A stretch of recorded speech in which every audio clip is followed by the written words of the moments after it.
ஆனா இப்போ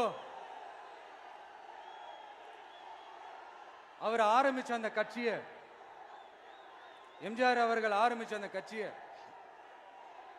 கட்டி காக்கிறது யாரு? இன்னைக்கு அந்த கட்சி எப்படி இருக்குது? அதை நான் சொல்லிதான் உங்களுக்கு தெரியணுமா என்ன? அப்பாவி தொண்டர்கள் அதை வெளியில சொல்ல முடியாம வேதனையில தவிக்கிறாங்க. 2026 சட்டமன்ற தேர்தலில் யாருக்கு ஓட்டு போடணும், எப்படிப்பட்ட ஆட்சி இங்க அமையணும்னு அந்த அப்பழுக்கற்ற அந்த தொண்டர்களுக்கும் ரொம்ப நல்லாவே தெரியும். அதனால என்ன வேஷம் போட்டுக்கிட்டு பாஜக இங்க தமிழ்நாட்டுக்குள்ள வந்தாலும் அவங்க வித்தை எல்லாம் இங்க வேலைக்கே ஆகாது. இப்படி பொருந்தா கூட்டணியா இந்த பாஜக கூட்டணி இருக்கிறதுனால இப்ப ஆட்சியில இருக்கிற இந்த வெற்றி விளம்பர மாடல் திமுக என்ன செய்யுதுன்னு தெரியும்ல?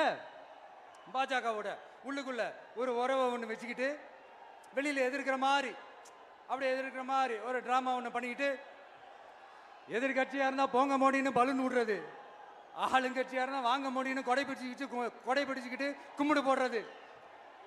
இது மட்டுமா?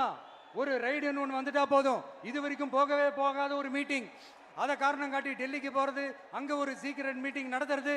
நல்லா நோட் பண்ணணும் மக்களே, அந்த மீட்டிங் அப்புறம் இந்த இஷ்யூ அப்படியே காணாம போயிருக்குமே. அதேதான் Stalin uncle, what uncle is very wrong uncle.